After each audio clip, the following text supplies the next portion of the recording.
everyone, Chris of CJC Photography. I am with Jordan today. We just did a new photo shoot for some different ideas we haven't done before to submit for hopefully getting book covers.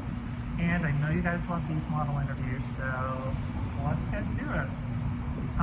So Jordan, how did you get started in modeling? Oh, got an interesting story, but when I was in college, I was playing college football, and one of my buddies, I saw that he did some photography work, and he looked really good in the shots, so I thought, hey, let me try my hand at modeling. Let me ask him who the photographer was and if they have any interest in shooting me. Thankfully, the photographer thought I had some look to me, and he gave me a chance, and from there, that's history. The one photo sets that I got from him got me to get a lot more photos down the road and modeling opportunities down the road, and yeah.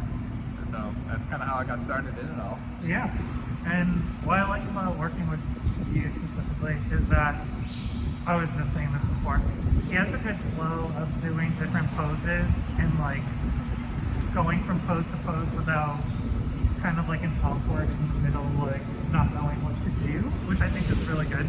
Also, we're in the streets in an alley, just in case it's really loud out here. So while you're doing these different photo shoots and all these different looks, how do you kind of draw inspiration to like get into a specific mind frame, or like what does that look like? Yeah, so based on the mood board given from the photographer, I usually have the photographer come up with the idea of what they're looking for. Sometimes I collaborate with them and give them ideas, but I really try to hone in on the character that we built inside that mood board and try to portray that person to the audience and who's ever looking through the lens, you know?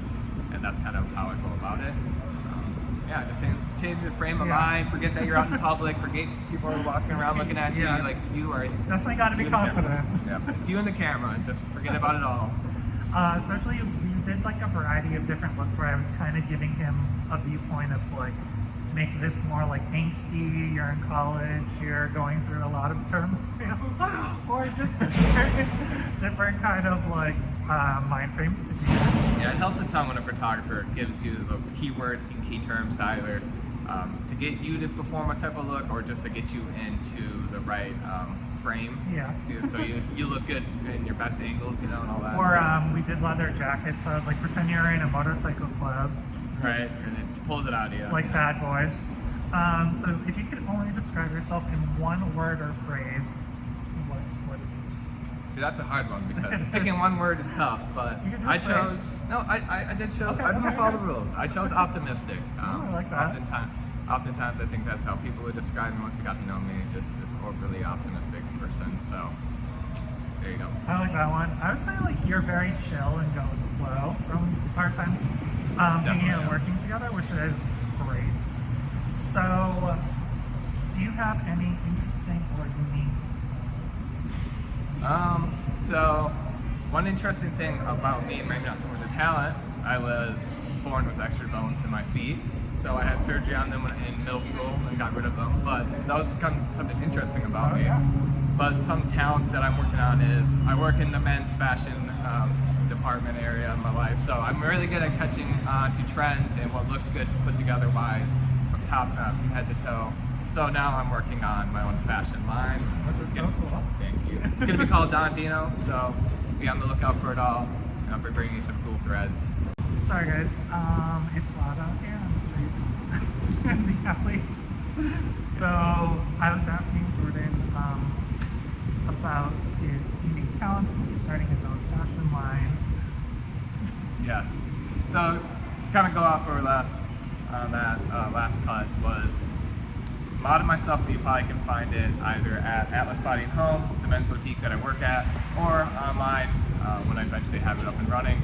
So I know one of our next questions we're going to be kind of the goals of the coming year, and that is my biggest goal. It's just to finally start my own line. I've been talking about it for the last 6 months. I spent the last couple of years kind of gaining research on it all, so now it's time to put in all that talk and make it into a real thing. Are you thinking you're going to start with like a few pieces and go from there? Or are you trying to do like a bunch of things all at once? Or?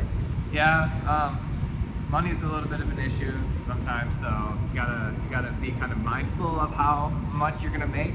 So I'm gonna keep it simple. Yeah. So a few colors, few statement pieces. A few statement pieces. The idea is one button up and a pair of pants Yep. and a tank top. Dressier tank top, kind of something like this in the sense of it's more of a dressier look. Maybe and do like 3 color variations of just that to start. Yeah, I think that's a good idea too. So you're not like you can get a sense of like what people are coming back with like feedback Exactly. before you spend too much money doing too many things and they're like, I didn't like the feel of that, and Yeah. you're like, okay. I mean, quality, Yeah. the feeling of the fabric matters a lot, Yeah. and whatnot. So I just want to make sure I nail it Yeah. because your first impression is almost the most important. And so I want the first pieces that you guys might be purchased or anybody Yeah. else that purchases, they love it and can't get enough of it. And then you can kind of like go from there and see how Exactly. it goes. But and then my last question, we kind of went. That was his goal for the year. That was my last question. But we'll go back to, do you have an achievement you're most proud of? Yeah, so this achievement was conquered quite a long time ago, but it's still really important to me. So I'm going to give you guys a couple, at least some newer ones from recent. So from 5th grade up until my sophomore year high school, I went on mission trips every year. And Okay.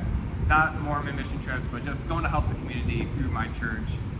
I got to travel around the United States and meet people from all walks of life, and just to give back in ways that you never thought was possible, either through empathy and just being there for them, helping a kid read, or stocking the shelves at a food place, community work, painting, and all that stuff. It was very, very rewarding. Other really important stuff that like I thought that I've accomplished in life was just like making it through college was a huge one. A lot of people, That's a good one. that's a challenge. That's a good one. On top of being a college football player for all 4 years of my college years, so I was an athlete while also doing it all.